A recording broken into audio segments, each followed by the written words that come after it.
Today was my first time going to the campo since being back in the rancho. I always wondered what it was like to go watch the animals and feed them. So come with me and my tío Pedro as I show you guys what a typical workday for him is. So he usually starts his day around 8 a.m. We stopped by at his house so that he can let me use one of his sombreros. And meanwhile, my other uncle Ruben got a head start with the animals. This is an everyday job and he doesn't end his day until about 5 or 6 in the afternoon. He's in charge of taking care of 23 animals and that's not including the dogs. And he makes about 200 pesos a day. We're talking about $10 for a full day of work.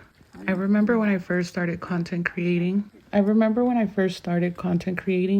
wanted to show you guys how difficult and low paying life can be in Mexico.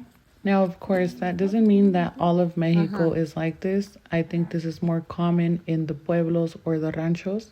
As you guys can imagine, it was a very hard culture shock for me because not only was it completely different from other parts of Mexico, but I went from having a very modern life to going to a place that still practices a lot of old traditions. And today I learned so much about nature and what a campo has to offer.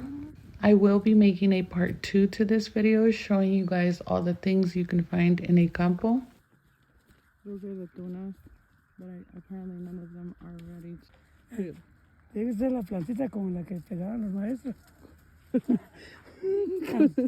And although we laughed it off, did you guys know that till this day in small pueblos or ranchos, there are teachers that still hit the students? Yes, you heard me right. In some schools, the teacher have the right to hit the student, and it was a lot more common back in the days, but it does still exist.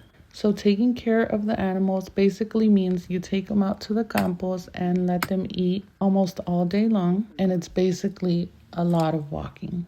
After a few hours, my tío Ruben came to pick me up so that I wouldn't get lost walking back by myself. And I wouldn't spend the whole day at the campo as it is a lot of hours of just watching the animals eat. We walked all the way up that hill and then I came back with my tío Ruben.